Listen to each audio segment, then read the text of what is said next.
Bonjour à tous, je suis Silouane, Le Breton, le fondateur d'Impact. Alors je suis très heureux de faire ce webinaire avec vous parce que c'est mon premier webinaire donc c'est toujours une grande première, de se lancer dans le grand bain donc je vous demande d'abord votre indulgence si jamais vous avez l'impression que le rythme n'est pas tenu, mais je pense que ça va quand même très bien se passer. Donc je j'ai cofondé l'entreprise Impact en 2016 et l'entreprise Impact, ça vient d'une intuition et d'une envie que j'ai eue avec, mon associé. Du coup, on l'a fondée à la fin de nos études et l'envie et l'intuition, c'était de se dire: «Il faut qu'on fasse une belle aventure» et on avait aussi envie que cette aventure, voilà, porte du sens, et surtout elle, comment dire? Qu'elle s une aventure que ça soit une aventure, qui fasse, vivre l'esprit de service et pour nous, l'esprit de service, c'était vraiment lié à cet esprit du commerce où on on essaye beaucoup, de se mettre à la place de son client et on essaye à tout prix, en fait, d'apporter des solutions et c'est quelque chose qui nous animait et donc en fait, pour nous, l'aventure et cet esprit de service, on s'était dit que c'était vraiment, voilà, la bonne recette, pour avoir une entreprise qui fonctionne et pour avoir, en fait, voilà, une solution, qui réponde, on va dire, aux attentes, de nos clients.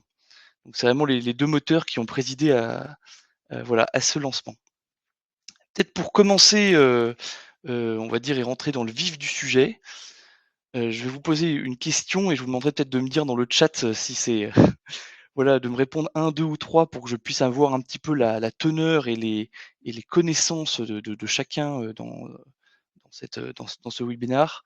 Savoir du coup, est-ce que pour vous le groupement d'employeurs, c'est un sujet, que vous maîtrisez? Pas du tout, réponse 1. Un peu, réponse 2 et peut-être, 3, bah, oui très bien, je l'ai adopté, ou en tout cas, je l'ai déjà utilisé, on va dire dans une vie, professionnelle, passée. On a des 1, on a des 2, voilà.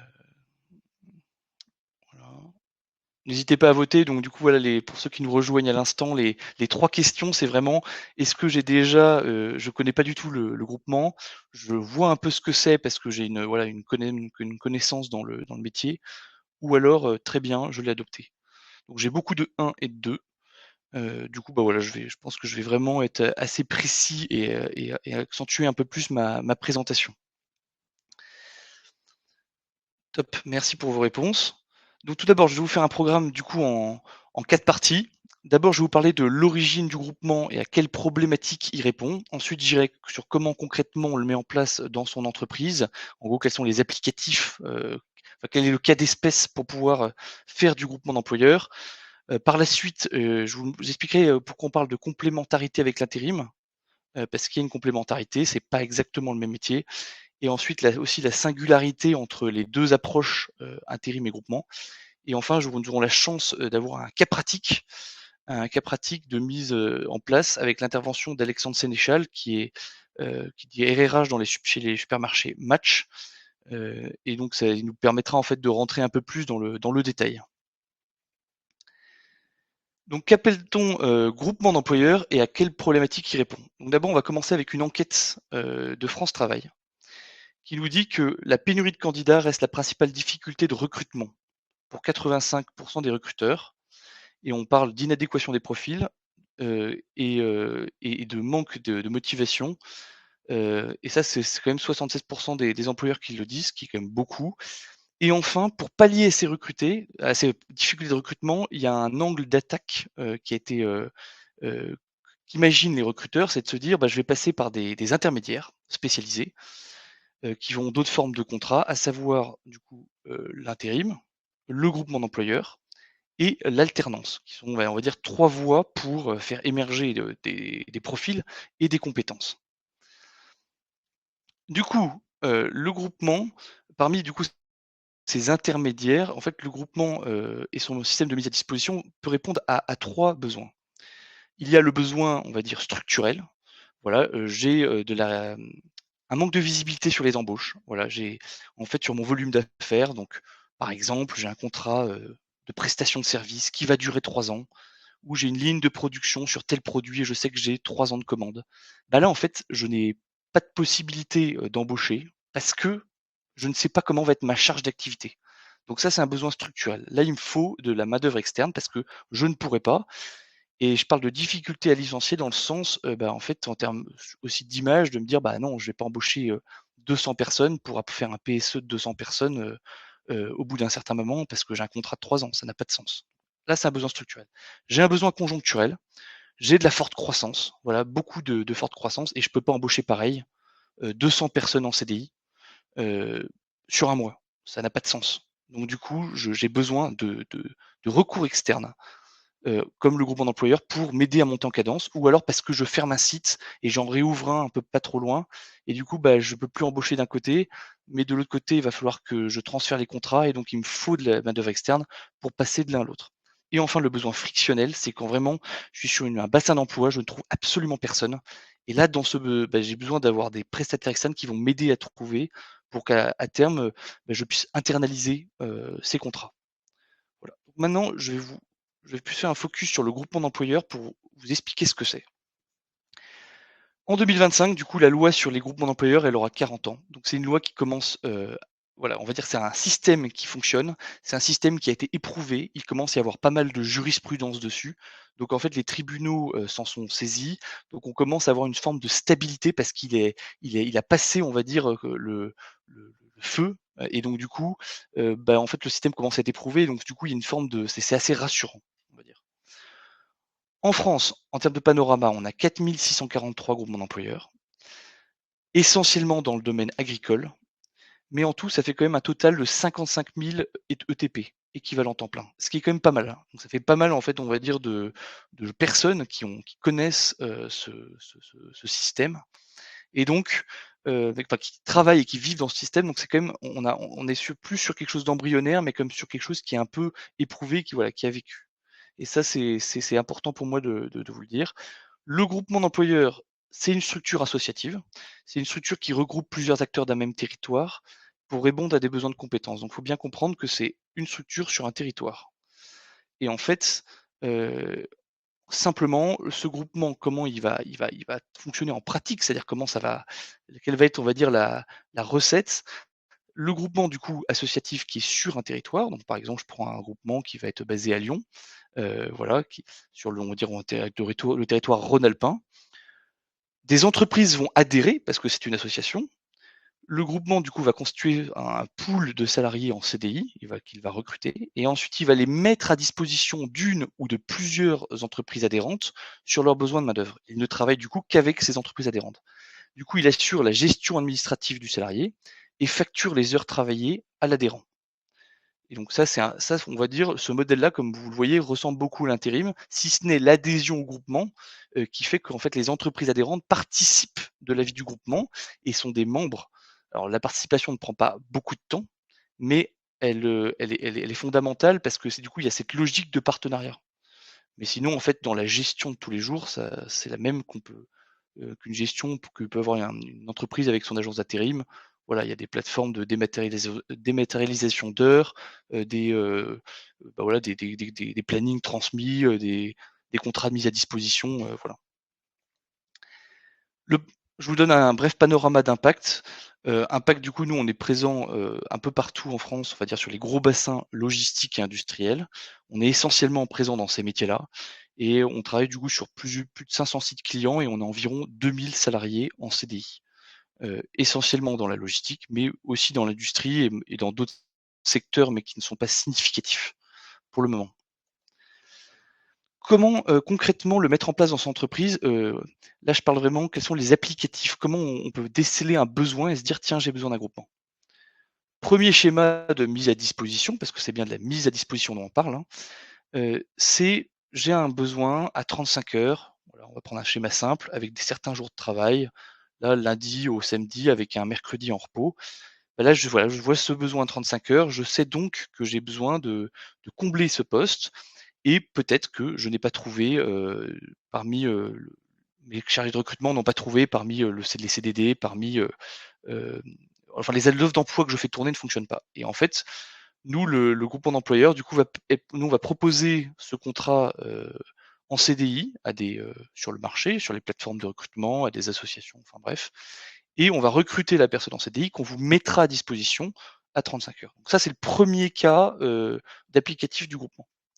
Le deuxième cas, c'est le temps partagé et ça, c'est vraiment, on va dire, la fine fleur du groupement et qui est, assez difficile à mettre en place, qui nous demande beaucoup de travail, mais qui apporte une valeur ajoutée, considérable. Et là, le temps partagé, c'est vraiment de se dire, bah, j'ai des entreprises qui ont des pics d'activité. Donc dans la logistique, ça paraît évident, mais en fait, vous l'imaginez aussi, je pense, dans la restauration, l'hôtellerie et autres.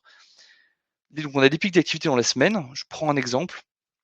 On a certaines entreprises qui ont des pics d'activité en début de semaine, notamment dans le e-commerce. Là, on va leur mettre quelqu'un le lundi, mardi et le samedi. Parce que le samedi, c'est une journée forte, parce qu'en général, dans l'e-commerce, il y a beaucoup de préparation de commandes parce que les gens commandent le week-end, ils ont le temps. Et donc là, on aura quelqu'un dans l'entreprise A lundi, mardi, samedi et dans l'entreprise B en fin de semaine. La fin de semaine, vous avez souvent le secteur de la grande distribution qui travaille beaucoup, à la fois pour préparer le samedi, qui est une grosse journée, mais aussi pour préparer le lundi parce qu'il y a le réassort du magasin. Voilà.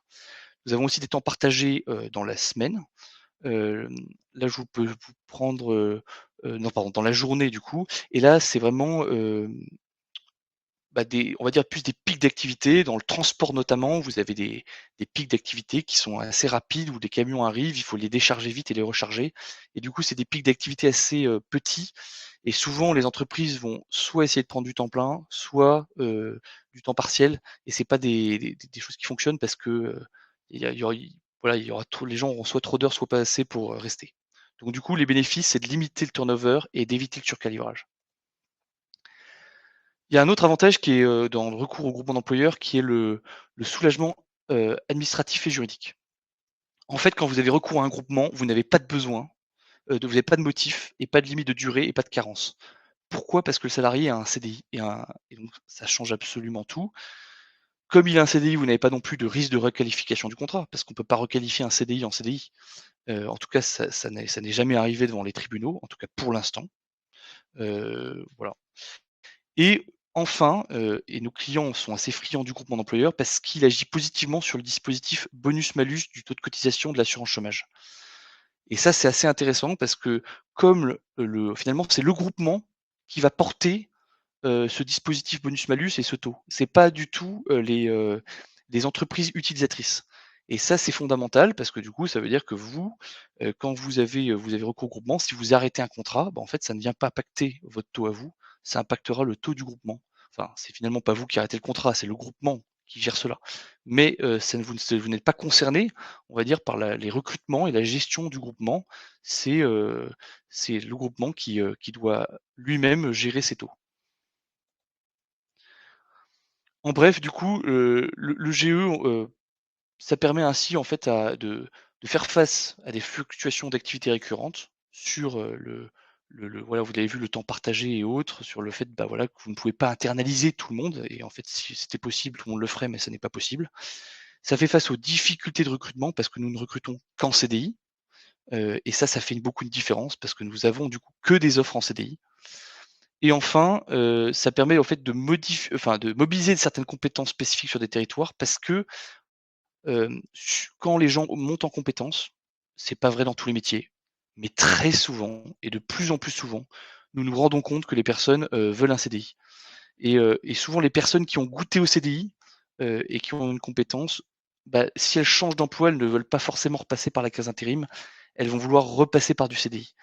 Or, on sait que dans certains métiers, notamment en logistique et en industrie, le pré-recrutement ou le recrutement se fait essentiellement, on va dire, en CDD ou en intérim, hein, mais tout le monde ne souhaite pas passer par là et donc c'est pour ça que le groupement, à mon avis, pour les gens qui veulent, hein, du groupement, parce que tout le monde n'en veut pas, il y a beaucoup de gens qui vont, vouloir, la liberté de l'intérim, mais c'est pour une partie des personnes et des candidats qui veulent du CDI, nous répondons en fait à leurs besoins. Nous allons maintenant, du coup aborder la complémentarité et singularité du groupement, notamment avec l'intérim et du coup après aussi, voilà, comment on peut distinguer ces 2 approches. Là, je vais vous demander du coup un peu voilà, de bien regarder l'écran. Nous avons j'ai modélisé en fait une courbe de charge d'une entreprise, de logistique, donc c'est la courbe orange que vous voyez et ensuite, donc nous avons cette entreprise donc qui a des besoins, du besoin de personnel, qui varient dans la semaine. Ils vont évidemment avoir en bleu un socle de CDI, bah, voilà, de temps complet, de personnes en interne. Ils vont aussi ensuite avoir, un socle, voilà, qui est en pointillé, on va dire souvent d'intérimaire ou de CDD ou d'alternant, qui est là un peu voilà, qui est là pour assurer vraiment une base. Et ensuite ils vont prendre, au-dessus de la courbe en pointillé, ils vont prendre plus d'intérimaires en début de semaine, parce qu'il faut passer cette courbe de charge. Et en fait, ce qui est complexe, c'est qu'ils vont pas donner soit ils vont donner trop d'heures aux personnes et donc du coup ils auront du surcalibrage et donc des gens qui travaillent moins, donc ils vont payer trop cher. Soit ils vont avoir des gens qui vont venir uniquement en début de semaine, parfois en flirtant avec des limites légales parce qu'ils vont prendre des gens moins de 24 heures et là, du coup, ils vont avoir du turnover. Donc ça, c'est un côté un peu désagréable. Là où le groupement, du coup, va devenir, intéressant, c'est qu'on va, du coup, apporter à certains clients le fait de travailler en bonne intelligence, à la fois avec nous et à la fois avec l'intérim. Comment ça va se matérialiser? Et ça, on l'a vu chez un client, au sud de Paris, avec qui on a travaillé vraiment cette complémentarité. Ils ont toujours leur socle en bleu foncé de CDI, voilà, 35 heures. Ils vont avoir ensuite, leur base temps complet, impact, parce que nous, on va leur proposer des personnes à temps complet aussi. Mais comme c'est du CDI, on ne peut pas s'engager sur un volume trop élevé. Donc en fait, on ne peut pas tout faire, on ne peut pas prendre 100 de leur main-d'œuvre, ça n'a aucun sens. Comme ils savent que dans l'année, ça peut baisser, monter en plus de la courbe que je vous montre dans la semaine, et ben, ils vont avoir besoin évidemment d'intérim à 35 heures, ce qui est normal. Et nous, on va venir prendre du coup la partie difficile en faisant ce temps partagé entre 2 entreprises et donc en ayant des gens qui vont être le lundi, mardi chez eux, lundi, mardi, samedi comme vous voyez et le jeudi, vendredi dans une autre entreprise. Et du coup, ça permet à l'intérim, d'avoir des 35 heures à proposer et donc du coup d'être beaucoup plus, attractif aussi pour les personnes qui vont recruter. Et donc c'est là où en fait on voit ce jeu de complémentarité qui peut s'opérer et du coup on a des clients qui nous disent: «Bah écoutez vous le temps complet chez nous vous en ferez peu ou vous en ferez un petit peu ou moyennement et vous ferez aussi surtout du temps partagé». Et donc du coup c'est là où on voit cette complémentarité. Dans les sécurités, ça va être vraiment le process de recrutement. En fait, on ne recrute pas de la même manière, en intérim, et en CDI. D'ailleurs pourquoi? Parce qu'on ne répond pas aux mêmes besoins et ça, c'est très important de le comprendre. L'intérim, il y a quand même ce côté en fait c'est un métier où il faut être extrêmement rapide, hem, parce que voilà, on a des agences d'intérim partenaires avec qui on échange beaucoup, on va dire et en fait, il y a une question en fait de rapidité, de remplacement du jour pour le lendemain, d'apporter un service de ouais, quasiment d'urgence aux entreprises. Et du coup, ils ont on va dire un cycle de recrutement qui est nécessairement plus court, qui va être, tri de CV, entretien téléphonique, parfois entretien physique évidemment, la première fois qu'on voit la personne, mais après souvent on le présente directement la personne au partenaire. Nous, comme nous recrutons en CDI, on ne s'adresse pas aux mêmes besoins. On va s'adresser à des besoins, on va dire de plus long terme où l'entreprise veut avoir, de la compétence, veut faire monter les gens en compétences et veut vraiment des personnes qui vont s'inscrire dans la durée. Donc en fait, on n'adresse pas le même besoin. La même entreprise peut avoir 2 besoins. Nous, il va y avoir un tri de CV, un entretien téléphonique assez conséquent, un double contrôle de référence et des tests. De plus en plus d'entreprises nous demandent des tests et notamment pour recruter en CDI et enfin un entretien, physique, et une présentation aux partenaires. Et donc la le souvent même l'intégration, avant l'intégration, l'entreprise cliente, même dans les gros entrepôts, les grosses usines, ils veulent rencontrer les salariés qui vont être mis à disposition parce qu'il y a cette logique de long terme. Donc finalement, heu, on pourrait dire que l'intérim, c'est vraiment ce besoin court terme, remplacement du jour pour le lendemain, hem, qui est plus à court terme, même si, il y a aussi maintenant, d'autres solutions qui permettent de faire du long terme avec l'intérim. Alors que le groupement, on est plus sur du long terme. On ne saura pas faire, du jour pour le lendemain. On ne pourra pas, donc c'est quelque chose dont nous parlons pas parce que nous ne savons pas, on va dire, l'adresser. Enfin, du coup, le vivier est différent. Le vivier est différent quand nous mettons des offres d'emploi. Les gens qui postulent chez nous ne veulent qu'un CDI. Nous n'avons jamais personne, enfin, sauf erreur, de personnes qui veulent un contrat court terme. Ça ne veut pas dire du coup que nos salariés vont être meilleurs à leur arrivée en poste, pas du tout. Souvent les intérimaires, on va dire professionnels qui aiment beaucoup, leur secteur d'activité sont parfois très compétents et ont de grosses productivités. Mais nous, les gens qui viennent chez nous ne viennent plus pour on va dire l'envie de s'inscrire sur le long terme. Donc il y a cette envie de long terme, et donc nous, on va plus regarder le savoir-être que les savoir-faire. Et ça, c'est important de le comprendre. Alors ça dépend évidemment des des postes, mais sur les postes de base, on va dire de base où il y a peu de qualifications, très peu, on va plus regarder le savoir-être. Le savoir-faire, finalement, nos clients vont peu nous le demander parce que c'est plus du long terme. Enfin, la pérennisation des compétences, ça, on le voit beaucoup, sur des clients qui ont cette contrainte de ne pas pouvoir embaucher en CDI. Souvent, au bout d'un moment, ils vont nous confier, on va dire le le fait de se dire, en fait, voilà, moi je ne pourrai jamais recruter tout le monde, ma direction m'en empêche ou, bah, en fait, c'est pas dans les plans de l'entreprise et puis on a beaucoup d'incertitudes. En fait, ils vont nous confier finalement un peu comme si on était un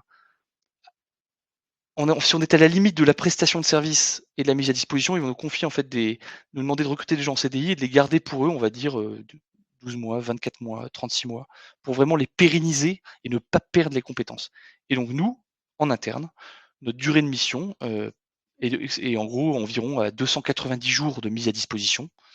Mais voilà, donc parce qu'on a cette vocation à pérenniser et au bout d'un moment quand même les adhérents nous embauchent nos salariés mis à disposition parce que quand ils ont fait, on va dire une longue durée, chez le client, bah, il est intéressant, pour eux de les internaliser. Comme je suis un peu en avance avant d'arriver avant de reparler du cas pratique, j'aurais peut-être voulu, revenir sur cette slide-là, notamment voilà sur la complémentarité entre l'intérim et du coup le recours au groupement. En fait, dans les grandes plateformes logistiques, je pense qu'une des difficultés principales que nous communiquent heu, les responsables d'exploitation, les chefs d'équipe, ça va plus être sur en fait, quand on est sur par exemple, je prends l'exemple concret de la Fnac avec qui nous travaillons, ils vont nous dire en fait: «Moi mes agents, les gens que je reçois en intérim ou mes salariés, ils vont en fait, ils viennent pour un contrat donné, sur un motif et donc comme ils viennent pour un contrat donné avec un motif, je suis obligé de les mettre sur des positions de travail et des postes de travail qui correspondent à mes cycles horaires et donc parfois, bah, le business fait que, bah, en fait, je vais avoir mes contraintes économiques, mes contraintes clients évoluent et donc je dois faire partir plus tôt certains camions, plus tard et autres. Mais je ne peux pas avec l'intérim, avec mes CDD, ou avec, mes CDI parce qu'il faut changer toute l'organisation de travail, et négocier les horaires. Je ne peux pas, bouger les horaires des gens, du jour au lendemain. En revanche, avec votre solution de groupement, et ça c'est important de le comprendre, comme il n'y a pas de motif de mise à disposition, comme il n'y a pas de besoin il n'y a pas de durée maxi enfin, c'est tout le motif là qui joue, mais on n'a pas de durée maximale de mise à disposition, je vais pouvoir créer des cycles horaires différents qui vont correspondre uniquement, bah, en fait, aux salariés du groupement et donc vous allez, en fait, me monter des équipes ad hoc qui vont vraiment correspondre à mon besoin pendant une durée donnée et ça, c'est un élément qui joue et qui compte pour eux et ça, ils nous le voilà, c'est des expérimentations qu'on fait et qui fonctionnent très bien. Il y a un autre point que je voulais aborder avec vous, c'est vraiment on va dire la fidélisation des compétences. Nous nous sommes rendus compte, que certains, clients, notamment dans les entreprises même moyennes, ont des plans d'embauche. C'est-à-dire qu'en gros, ils vont avoir des cycles d'embauche à des dates définies. Donc je prends un exemple, on a notamment, on travaille notamment du coup avec Auchan et Auchan, je sais que c'est une fois dans l'année ou 2 fois dans l'année, cycle d'embauche et bon, on décide qu'à tel moment, on a fait notre budget et on embauche tant de personnes sur telle entreprise. Et du coup, pour ça, ils vont nous dire: «Bah, voilà, j'ai quelqu'un qui était en CDI intérimaire, là, il arrive, au bout de tant de temps de travail» ou quelqu'un qui était en CDD, voilà, ça fait 18 mois qu'il est chez nous, je ne peux pas le prolonger, mais je sais que je suis en mai et je ne sais que je peux l'embaucher qu'à partir de septembre. Mais je n'ai pas envie de le lâcher dans la nature, sinon en fait, je risque de tout perdre. Enfin, je risque de perdre les compétences, la personne que j'ai formée, fidélisée et autres. Et dans ce cas-là, parfois, ils nous demandent de faire on va dire le pont, qui va durer, en général très peu de temps, aux alentours de 1, 2, 3 mois, mais d'embaucher chez nous la personne en CDI pour fidéliser les compétences, afin en fait, à terme de pouvoir le renvoyer, enfin, de pouvoir embaucher et internaliser la compétence. et en fait, du coup, c'est pour ça qu'il y a un jeu comme ça, un petit peu de ouais, comme si on était finalement une carte en plus dans leurs mains pour, fidéliser les personnes. Voilà. Hem, toc, toc, toc. Donc je pense qu'on va passer maintenant à l'intervention d'Alexandre. Je sais pas s'il est là. Bonjour à tous, que vous m'entendez? Bonjour Alexandre. Bonjour. Alors, je me présente, donc Alexandre Sénéchal, je suis le responsable ressources humaines pour les supermarchés Match sur la partie entrepôt logistique, donc supply chain. Donc, on m'a demandé de faire une petite intervention pour avoir un retour d'expérience sur ben, les contrats et les personnes qu'on a eues avec Impact. Donc, pour être assez bref et rapide, donc Match, c'est sur le segment de la grande distribution, ça a 115 magasins dans le Nord-Est, et ça a été très récemment, si vous avez suivi l'actualité, mais racheté par le groupe Carrefour. Donc voilà un petit peu sur la présentation de base, et moi je suis du coup plutôt en lien avec le périmètre entrepôt. Donc on a 4 entrepôts logistiques, 2 à Lille, un à Nancy et un à côté de Strasbourg, pour desservir du coup les 115 magasins du Quart Nord-Est. Voilà un petit peu sur le contexte. Pourquoi aujourd'hui on a fait appel à Impact et à ce dispositif-là? On s'est rendu compte, comme beaucoup on va dire, de confrères dans ce secteur et même dans beaucoup d'autres, qu'on avait des difficultés de recrutement, à la fois en nombre de personnes et du coup également dans le temps qu'on prenait pour compléter les postes non pourvus. Et dans un deuxième temps, on se rendait compte que les candidats qu'on avait, que ce soit par l'intérim, que ce soit par du CDD, on avait de plus en plus de mal à avoir un bon savoir-être. Donc on avait comme objectif de maximiser le qualitatif sur le recrutement. Voilà, on a eu cette possibilité-là avec Impact. Et aujourd'hui, alors ça reste encore sur le début, ça fait près d'un an qu'on travaille avec eux. On a une personne sur un entrepôt de Nancy et 3 personnes dans le Nord. Mais je dois avouer que ça répond bien, en tout cas ça pallie à ces problèmes-là, et ça permet d'avoir un levier supplémentaire de recrutement. L'avantage, et je finirai sur ces points-là, les gros avantages du dispositif, je dirais qu'il est surtout en termes qualitatifs. Donc ça permet, dans la sélection, on sent qu'il y a une sélection qui est un petit peu plus poussée que ce qu'on peut avoir avec les agences d'intérim. Aujourd'hui, sur nos effectifs, on a à peu près dans les grandes lignes à 80% de CDI et 20% de contrats précaires, que ce soit CDD ou intérimaire. Dans la sélection, on sent que la sélection avec Impact est plus approfondie. Ils répondent aussi mieux à nos besoins, donc ils essayent de comprendre davantage notre structure, notre culture d'entreprise. Et puis, dans le suivi également, dans le suivi du personnel, s'il y a le moindre souci, s'il y a des baisses de performance ou des problèmes humains, ils vont prendre le relais, ce qui nous évite de le faire de notre côté, ou en tout cas en collaboration. Et le troisième avantage sur l'aspect qualitatif est vraiment du coup le lien qu'on peut avoir avec les interlocuteurs directs d'Impact qui sont investis sur nos besoins.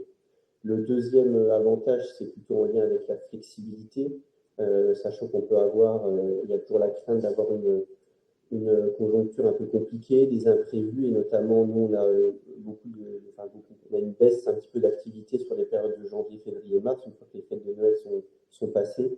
Donc nous, ça nous permet de nous dire, au lieu d'embaucher des personnes en CDI et du coup d'avoir une incertitude sur la suite, ça nous permet de pouvoir, en prévenant avec un certain laps de temps en amont, de potentiellement trouver notre entreprise sur ces mois un petit peu plus compliqués,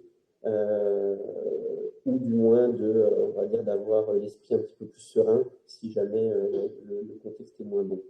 Donc voilà les deux gros avantages, en plus d'avoir, du coup, comme je l'expliquais juste avant, un levier supplémentaire qui est vraiment pour moi l'intermédiaire entre de l'embauche en CDI, et du recrutement d'intérim ou de CDD qui sont souvent des contrats à la semaine. Donc là, on répond vraiment plutôt à un besoin structurel qu'à vraiment un besoin d'immédiateté parce que voilà, on a une montée très rapide et qu'on a besoin des besoins d'intérimaires. Là, c'est vraiment pour voilà, des besoins plus sur le long terme.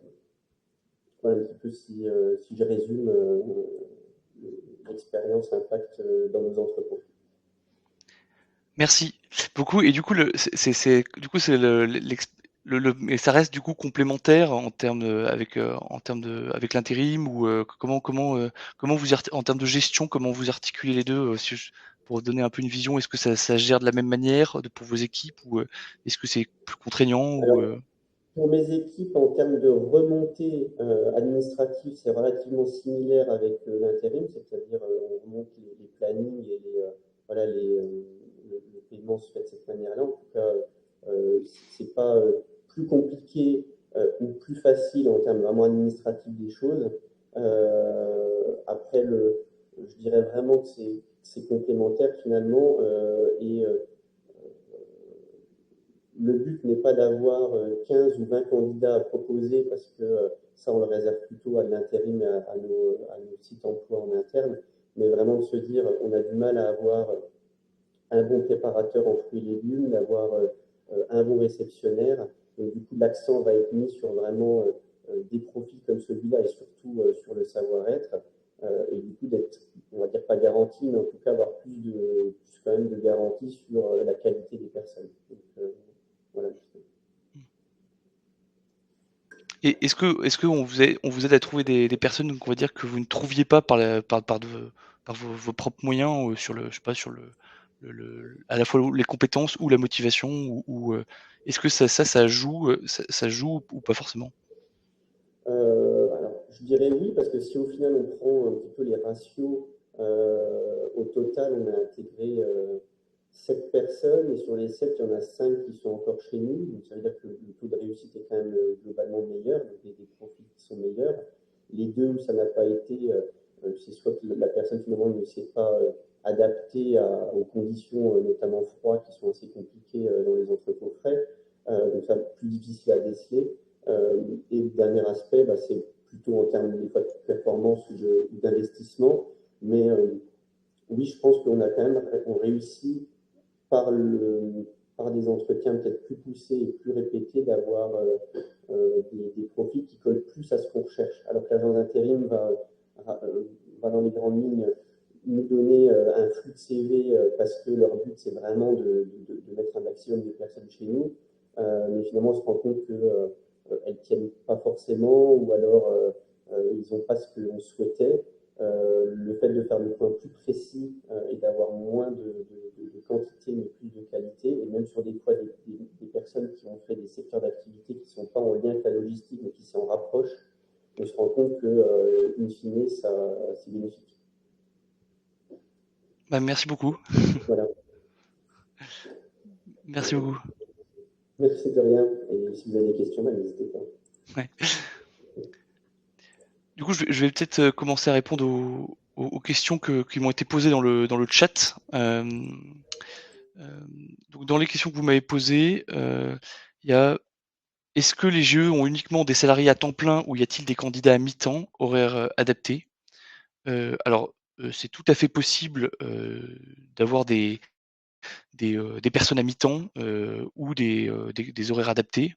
Mais nous, notre but, c'est comme vraiment, alors je sais pas quel est exactement le sens de la question, mais notre but, c'est vraiment de faire du temps complet pour permettre aux gens de vivre. Parce que sur les métiers peu qualifiés, comme vous le savez, bah, le taux horaire est plus faible et donc en fait, il faut absolument donner un temps plein. Si vous donnez un temps plein, ça va permettre en fait aux personnes, on va dire de vivre et donc du coup de s'établir mieux. Donc nous, on essaiera toujours de faire un temps plein.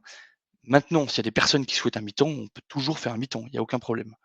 Et du coup, si c'est des personnes avec des horaires adaptés, alors là, peut-être que enfin, je ne saisis pas forcément la notion horaire adapté, mais oui, on peut enfin, dans tous les cas, on a toujours fait des adaptations pour nos clients, c'est toujours possible. J'ai une deuxième question, qui est très intéressante aussi. Peut-on faire appel à un GE dans le cadre d'une prestation de recrutement, hors mise à disposition? Y a-t-il des avantages financiers spécifiques? Alors, Nous, on sait vendre évidemment, des prestations de recrutement avec nos méthodes, heu, mais dans ce cas-là, oui, donc ça on l'a déjà fait, bien sûr. En revanche, souvent, nos clients qui veulent recruter, qui ne réussissent pas à recruter, c'est le besoin frictionnel dont je vous parlais au début. Donc ils ont besoin de recruter, ils n'arrivent pas à recruter parce qu'ils ne trouvent pas, de compétences ou de personnes avec, on va dire, oui, avec les bons profils avec les bonnes compétences. En fait, ils vont nous utiliser comme une grosse période d'essai. Et c'est ça qui est intéressant, c'est que nous, on va embaucher la personne, elle va rester, chez nous, pendant, 6 mois, 8 mois. En général, on est plus autour de 8 mois, 1 an parce que, quitte à faire une période d'essai externe, autant qu'elle soit longue et de voir si la personne s'inscrit dans la dynamique et aussi dans les valeurs de l'entreprise, ça compte quand même. Et au bout d'un moment, finalement, sans frais, l'adhérent, va recruter la personne et comme en fait, la personne passe d'un CDI à un CDI, il n'y a aucune raison qu'elle refuse l'embauche. Alors que ça peut dans d'autres types de contrats, notamment le CDD, ça peut ou l'intérim même, ça peut être, un motif, de la personne peut dire: «Bah non, moi je préfère ma liberté» ou «Je préfère, mon taux horaire parce que, j'ai les 10 de précarité en plus». Là, ce n'est pas le cas. Donc en fait, la personne au bout d'un moment, bah, va se dire, enfin elle va passer on va lui proposer un CDI, elle est déjà en CDI, elle va gagner l'intéressement et la participation en signant dans l'entreprise adhérente, s'il y en a et bah, du coup, elle a tout intérêt à signer. Ah oui, donc du coup la question c'était dans le contexte des travailleurs handicapés.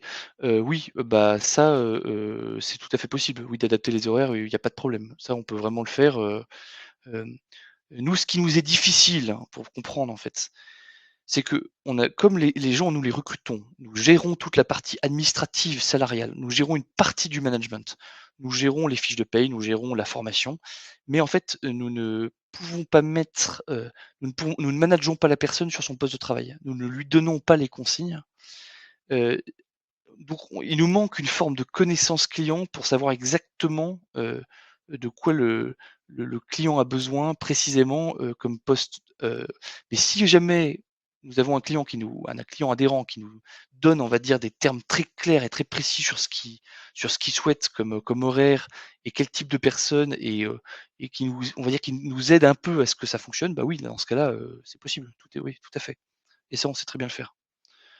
Hem, Ensuite, j'ai 2 autres questions. Sous quelles conditions on peut embaucher les personnes si elles nous conviennent ou que notre activité permet d'embaucher en interne? Bah, ça c'est voilà, c'est vraiment le point dont nous parlions. En fait, comme en intérim, nous facturons, notre prestation avec un coefficient, donc c'est-à-dire que nous avons le salaire horaire, un coefficient de facturation qui inclut, bah, la formation, les congés payés, les charges patronales, la visite médicale, les vêtements de travail, la mutuelle, enfin bref, tout ce qui concerne le salarié et donc il y a voilà, on a différentes et donc le coefficient est calculé en fonction du taux horaire qu'il y a dans votre entreprise.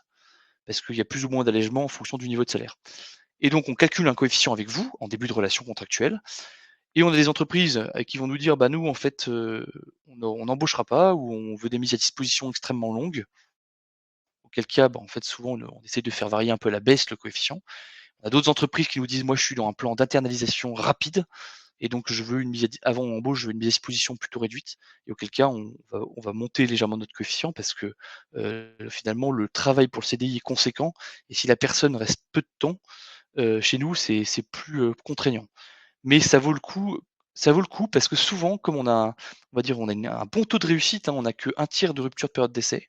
C'est-à-dire que dans les embauches qu'on fait, les gens restent souvent et post-période d'essai, on sort très peu les gens. C'est-à-dire qu'il y a peu de cas où la personne doit être arrêtée pour des motifs, disciplinaires ou parce qu'elle est plus motivée.